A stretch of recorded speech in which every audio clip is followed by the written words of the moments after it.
Eu vejo hoje, na Assembleia de Deus, né, onde eu congrego hoje, que a pessoa ela prega numa festa, aí depois ela prega em outra festa, a pessoa prega em um congresso, depois prega em outro congresso. Às vezes a pessoa viaja para outro estado, a pessoa viaja para outra nação, aí prega e depois volta, né? Lá onde eu aceitei o Senhor Jesus, lá a obra missionária era diferente. Lá a pessoa era preparada, né, para uma certa região, para um certo lugar, e ali ela pregava e ficava morando ali, ensinando as pessoas no caminho, na verdade, na vida que se deve levar, né, do Evangelho do Senhor Jesus. Lá na igreja de Cristo Ignat, uma jovem mesmo, o nome dela a gente chama ela de Flavinha, né? Acho que na época ela não tinha nem 25 anos. Ela foi preparada para evangelizar os índios. E não só ir lá pregar e sair, ficar morando lá mesmo, ensinando os índios o caminho do Senhor. A verdade do Senhor e a vida do Senhor que está no Senhor Jesus. E quando Deus me deu direção de congregar na Assembleia de Deus, eu achei muito estranho, né? Pessoas recebendo, né, para pregar o Evangelho, para cantar. Porque lá na igreja de Cristo aqui, eu não aprendi assim, eu não conhecia assim, né? Então, quando eu estava ali congregando, eu aprendi que você tinha que ser preparado para estar ensinando as pessoas tanto em palavras como com sua própria vida. Então essa é a inspiração que eu recebi. Então eu passei, às vezes até passa algumas lutas, né? Porque parece que as pessoas não entendem essa inspiração, porque algumas pessoas chegavam em mim vendo pelas adversidades que eu já passei, e elas assim: Wesley, Deus vai te exaltar, Deus vai te honrar. E eu já estava buscando a Deus sem cair em tentação. Para mim, o estar buscando a Deus e o não cair em tentação, nos vícios, não viver uma vida mundana, assim, para mim aquilo ali já é uma exaltação tremenda, sabe? Buscar a Deus, ser fiel a Deus, para mim já é uma exaltação tremenda, sabe? Vencer o pecado, vencer a carne, vencer Satanás, né? Então, para mim estar firme com o Senhor Jesus, para mim já é uma grande honra, para mim já é um grande louvor, uma grande glória, sabe? Porque todo pai, ele se alegra com o filho obediente, né? Então, poder assim ser obediente a Deus e saber que ele se alegra com a obediência, então para mim isso assim já é exaltação, né? Então aí os irmãos chegavam em mim: não, irmão, Deus vai te exaltar, Deus, sabe? Eu entendi que ele estava falando, irmão, tipo de ser conhecido, né? De ser famoso, de ser destacado. E não foi assim que eu aprendi com o Senhor Jesus. Quando eu olho para a palavra de Deus, quando eu busco a Deus, não é o que eu almejo, irmão, sabe? Não é desfazendo, sabe? Não é desmerecendo os irmãos que têm esse desejo, que têm essa vontade, mas para mim não viver no pecado, irmão, tá de bom tamanho. Para mim, amar a Deus sobre todas as coisas e amar o próximo, desejando a salvação de sua alma, né? Porque amar o próximo como a ti mesmo. Eu não quero passar minha eternidade no inferno, né, irmão? Então, eu não quero que ninguém passe a eternidade no inferno. Mesmo alguém que possa não gostar de mim ou ter antipatia por mim ou algo parecido, eu quero que essa pessoa receba o Senhor Jesus, o perdão dos pecados, e que ela viva num céu de glória, de honra e de louvor eterno, né? Porque esses louvores aqui é passageiro, irmão. Essas glórias aqui é passageira. Essas honras aqui, elas são passageiras, né? Quando eu comecei a buscar a Deus, eu vi lá um homem segundo o coração de Deus, né? E depois eu vi lá no texto de Mateus 7, né, do 21 em diante, pessoas que dizendo que pregaram o evangelho, que expulsaram demônios, que curaram enfermos, que fizeram prodígios, que fizeram maravilhas. E Deus falando que não conhecia essas pessoas, né? Dizendo que elas eram praticantes de iniquidade, né? Então, apartai-vos de mim, né? Deus falou para elas se apartar dele, né? Então não tinha parte com Deus, né? Eu falei, poxa, então a pessoa pode ser pastor, a pessoa pode ser pregador, pode ser até missionária, a pessoa pode ser usada para curar enfermo, fazer prodígio, ressuscitar mortos, curar aleijados, cegos, surdo, mudo, enfim. E pessoas assim vão para o inferno. Eu fiquei pensando, né? Nossa, pessoas assim vão para o inferno. Aí quando eu olhava assim, um homem segundo o coração de Deus, eu falei, mas um homem segundo o coração de Deus não vai para o inferno, né? Um homem segundo o coração de Deus é que está agradando a Deus, né? Então eu prefiro ser um homem segundo o coração de Deus. Não que eu tenha alcançado, né? Mas essa é a inspiração que Deus me deu. Então, quando eu cheguei para congregar na Assembleia de Deus, numa direção de Deus, em outro momento eu dou testemunho de como foi, que não foi de mim mesmo, foi a direção de Deus. As pessoas vinham me perguntar se eu conhecia o pastor tal, se eu conhecia o pregador tal, se eu conhecia o cantor tal. E eu não conhecia nada desse povo, né? Eu não conhecia nada dessas pessoas. E as pessoas ficavam tristes quando elas me perguntavam, e eu falava que não conhecia essas pessoas. Elas ficavam tristes, eu não conseguia entender porque elas ficavam tristes. Aí depois eu entendi. Um irmão me chamou para fazer uma viagem, né, para outro estado, e eu fiquei muito contente, né, porque desde criança eu sempre quis voar de avião, né, e Deus me deu essa oportunidade, né. E é interessante que eu queria voar de manhã e queria voar à noite, para ver como é que é voar de manhã à noite. Também tenho vontade de voar quando estiver chovendo, trovejando, relampeando. Eita, glória a Deus, sabe? E Deus me deu essa oportunidade. Ele foi de carro e eu fui de avião, né? Que ele foi com a família dele. A família dele tinha um carro, já estava muito cheio no carro, né? Aí Deus me proporcionou a viagem, a passagem. Aí eu fui de manhã, né? Aí interessante, quando eu estava lá, acho que é no check-in, né? Acho que fica ali esperando alguma coisa assim na hora da decolagem. Aí um irmão da congregação cristã do meu lado, né? Aí ele veio falar comigo que Deus mandou dizer que tinha uma obra missionária comigo, né? E começou a falar assim de viagem para fora, essa coisa toda. Aí eu já fiquei um pouco mais contente, né? Eu falei assim, pronto, tá tranquilo, esse avião aqui não vai cair. Esse avião não vai cair, que Deus tem uma obra comigo. E é o seguinte, se esse avião cair, só lamento, mas os outros vão morrer, eu vou ficar vivo de alguma maneira, porque Deus tem uma obra comigo, é uma obra missionária, então eu não vou agora. E é interessante que eu fui do lado da janela, né? Bem ali pertinho ali da asa, né? Então foi muito legal olhando. E foi melhor ainda porque a gente teve que fazer escala em São Paulo, né? Então eu tive 2 decolagens e 2 aterrissagens, né? Então eu achei bem legal mesmo. Não passei mal, não senti nada. Porque as pessoas falam, pode dar dor de cabeça, pode dar aquilo. Leva chiclete, basca chiclete para não dar nenhum problema e tal. Mas foi uma bênção. E quando a gente chegou ali em Santa Catarina, eu acho que não tinha pista pro avião pousar, e ele ficava dando volta, né, em cima ali do aeroporto, e ele inclinava bem pro lado esquerdo, pro lado que eu tava da asa, não sei se era direito ou esquerdo, acho que era direito, eu sei que ele virava pro lado que eu tava, né, e o avião quase como se fosse ficar de cabeça para baixo, achando aquilo tudo muito divertido, né, e agradecendo a Deus, poxa Senhor, eu queria voar de avião, e não era uma coisa assim que eu fazia oração, ou que eu clamava em alta voz, uma coisa que vinha no meu coração desde criança, né? Porque quando eu era criança, assim, quase não passava avião. Hoje você vê direto avião passando assim, mas era muito raro passar avião. E às vezes tinha momento, quando eu criança, o avião passava bem baixinho, e eu ficava assim, imaginando assim, né? Ô Senhor, como é que deve ser voar de avião, né? E tudo assim, e Deus me proporcionou isso. Interessante que na ida eu fui de dia, e quando eu voltei aqui pro DF, para Brasília, foi à noite. Então eu vou ir do lado da asa. Então assim, eu vi como é que é uma viagem à noite e uma viagem de dia. Só falta agora, quando estiver chovendo, trovejando e tal, quero ver os relâmpagos lá em cima e dar uma chacoalhada lá. E se partir, meu irmão, vou para a glória. Glória ao Senhor Jesus. Então, aí Deus me deu essa oportunidade. Aí nós ficamos na casa de um pastor, né?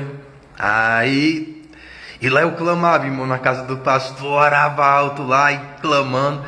Aí os irmãos que me convidaram para ir, né, que eram convidados do pastor, ô irmão Wesley, tem como me morar um pouco mais baixo aí, não.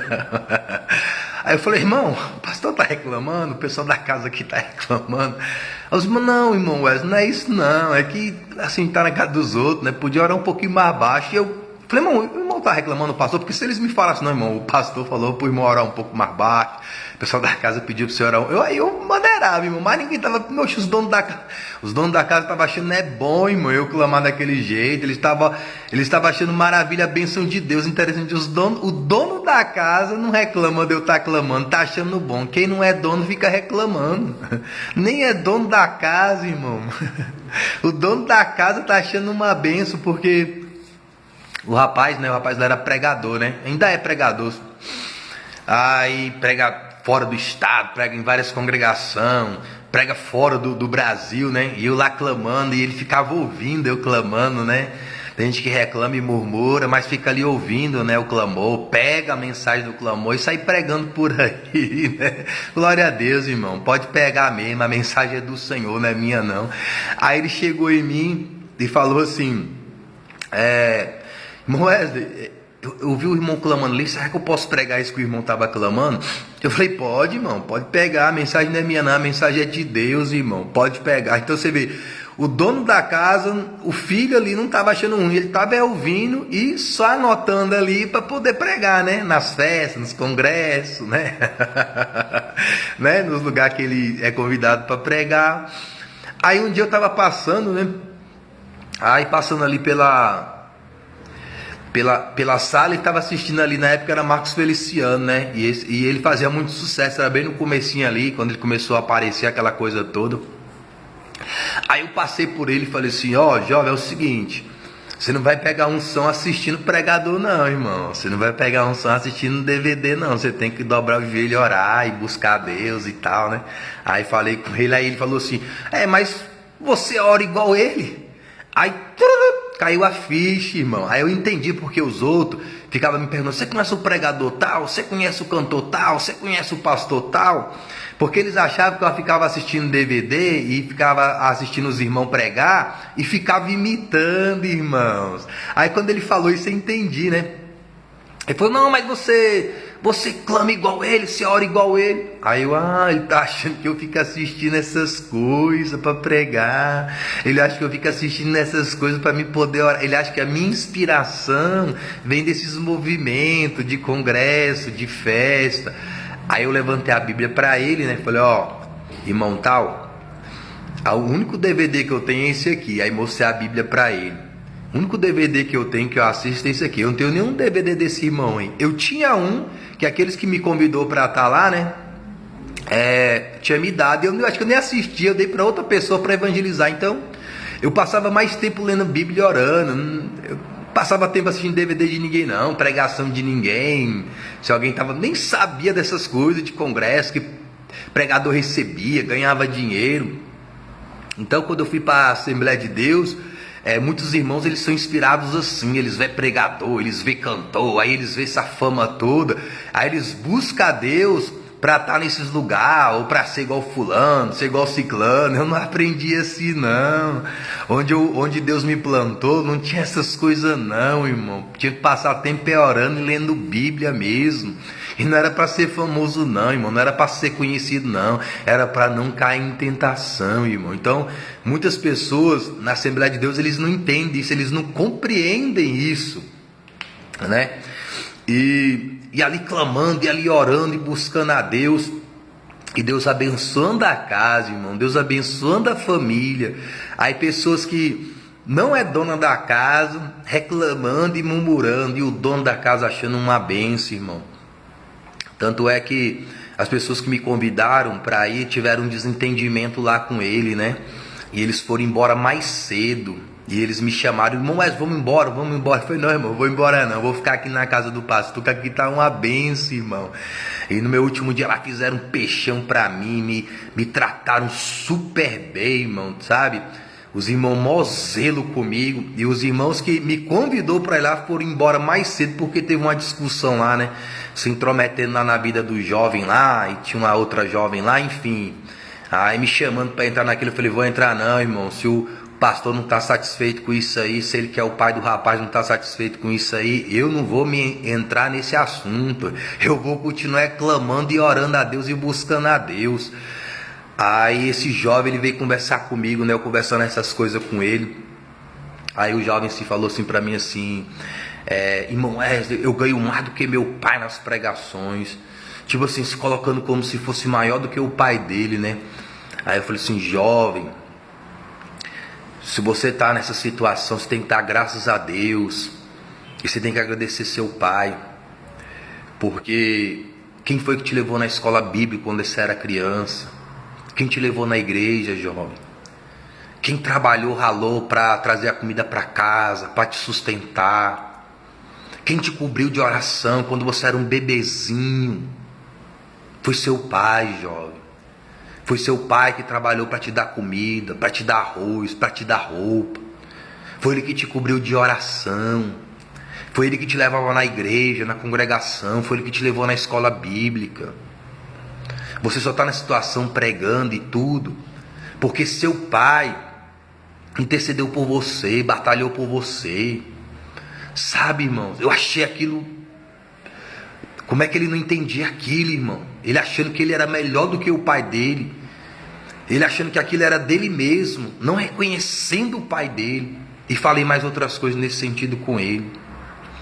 Quando foi mais à noite, o pai dele e ele abraçado na cozinha chorando. Aquele abraço, sabe? Deus tinha gerado ali uma reconciliação entre os dois. Eles estavam como que afastados, né? Existe o filho pródigo, irmão, que ele sai da casa, mas tem o filho pródigo que ele continua na casa. Existe o filho pródigo que não faz a obra de Deus, e tem filho pródigo que está fazendo a obra de Deus, irmãos.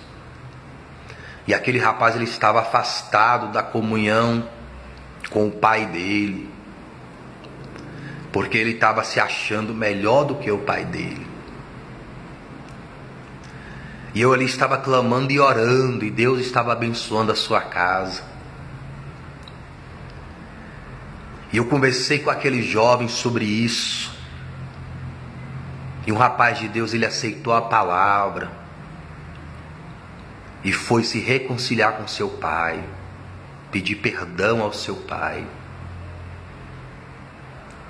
porque eles não estavam bem.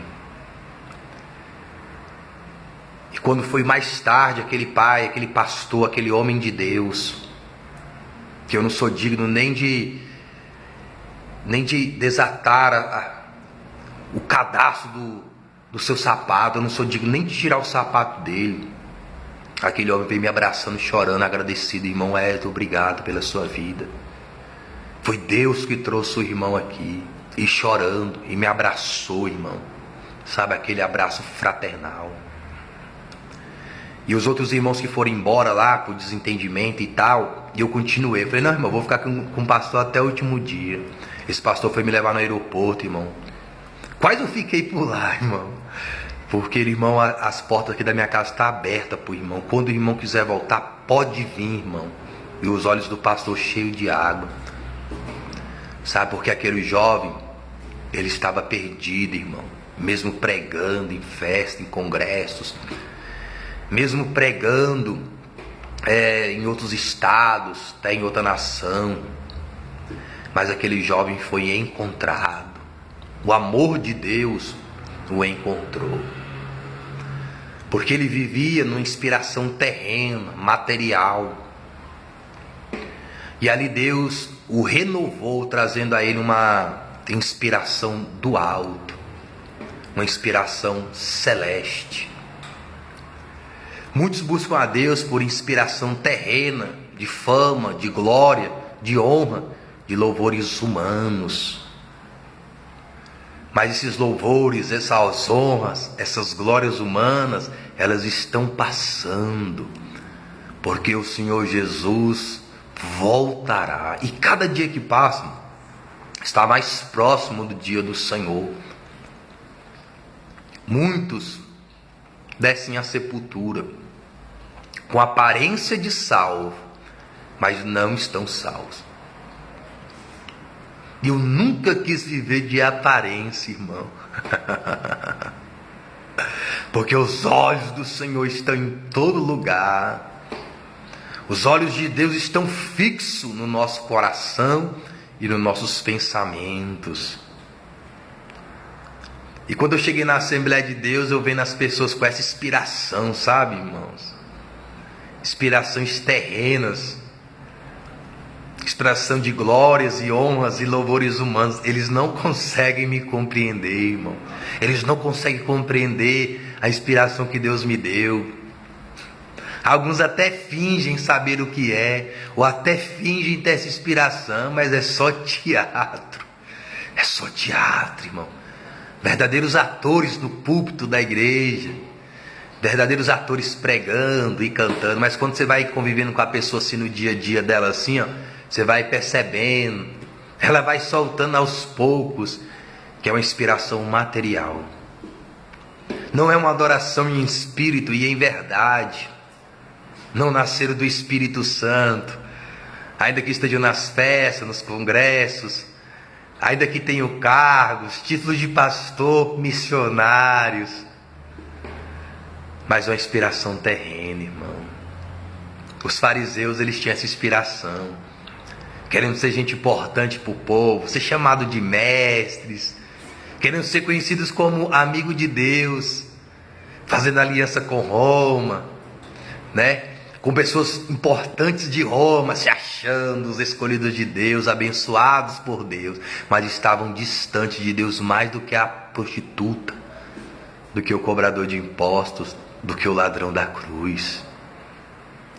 Porque o ladrão da cruz, o cobrador de impostos, as prostitutas, eles conheceram o Messias através de sua palavra, através de suas obras, se arrependendo dos seus pecados, se convertendo das suas iniquidades, confessando o Senhor Jesus como Senhor e Salvador de suas almas.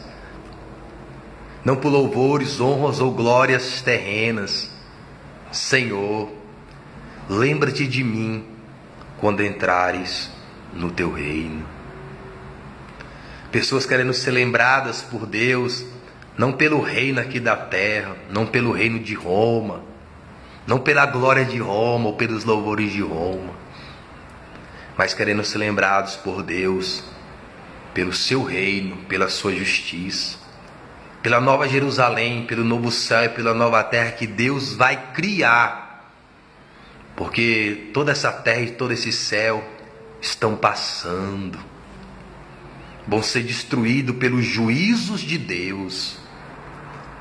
Mas Deus vai levantar um novo planeta para aqueles que o adoram em espírito e em verdade habitar.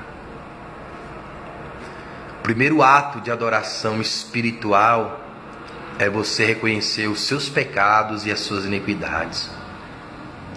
O segundo ato é a verdade, reconhecer o Senhor Jesus como o único Senhor e Salvador da sua alma. O amando de todo o teu coração, de toda a tua alma, de todo o teu entendimento, e amando o próximo como a si mesmo. O Senhor Jesus venceu a carne, venceu o mundo, venceu o diabo e venceu até a morte, ressuscitando no terceiro dia, porque Ele amou o Pai acima de todas as demais coisas, e Ele amou o próximo como Ele mesmo, dando a vida pelos pecadores, renunciando às propostas do mundo, de Satanás e da carne, por amor às almas. Porque o que adianta o homem ganhar o mundo inteiro e perder a sua alma? Satanás ofereceu ele glórias e honras e louvores humanos, mas o Senhor Jesus disse para ele: para trás de mim, Satanás. Adorarás somente o Senhor teu Deus. A riqueza do Senhor Jesus, a glória, a honra e o louvor do Senhor Jesus era e é a fidelidade ao Pai. Esse é o louvor, a honra e a glória dos verdadeiros adoradores. Ser fiel a Deus. Não por causa de ouro ou prata, não por causa de Roma, mas por causa do seu imenso amor. Porque a Bíblia diz que o Senhor nos amou primeiro, entregando o seu Filho por nós. E o Senhor Jesus veio dar a vida por nós. E só pode receber a vida eterna quem renuncia à própria vida. Que renunciar ao próprio eu, às próprias vaidades, às próprias cobiças, às próprias carnalidades, às próprias vaidades. O Senhor Jesus não precisava ter vindo aqui para morrer por nós. Ele já estava no céu de glória, de honra e de louvores, onde os anjos o louvam de dia e de noite. Lá não tem noite, lá está querendo dizer que em todo tempo ele é adorado. E ele veio aqui para ser rejeitado, escarnecido, cuspido, morto, para que nós pudéssemos receber a vida eterna. E não vivemos mais para nossos desejos carnais, mas para viver pelos desejos de Deus, espirituais. Porque Deus não é carne, Deus é espírito. E Deus não é mentira, Deus é verdade. Importa que os que o adorem em espírito e em verdade. A Bíblia diz que permanece a fé, a esperança e o amor. E o maior é o amor. Mas para ter o maior amor, tem que ter fé e tem que ter esperança. A fé gera esperança, que gera o amor, que permanece para sempre. O Senhor Jesus veio restaurar aquilo que se havia perdido. O Senhor Jesus veio restaurar pais e filhos, filhos e pais. O Senhor Jesus veio reconciliar as famílias, os lares.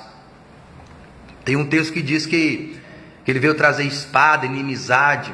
Aquele contexto ali no original é que um ia pensar de Jesus de um jeito, o outro ia pensar de outro, ia dar divisão.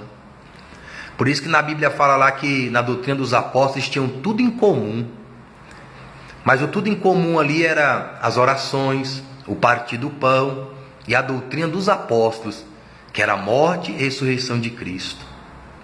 Em outro texto fala que devemos pensar a respeito do Senhor Jesus de uma forma igual, unânime, que todos devemos chegar à estatura de varão perfeito.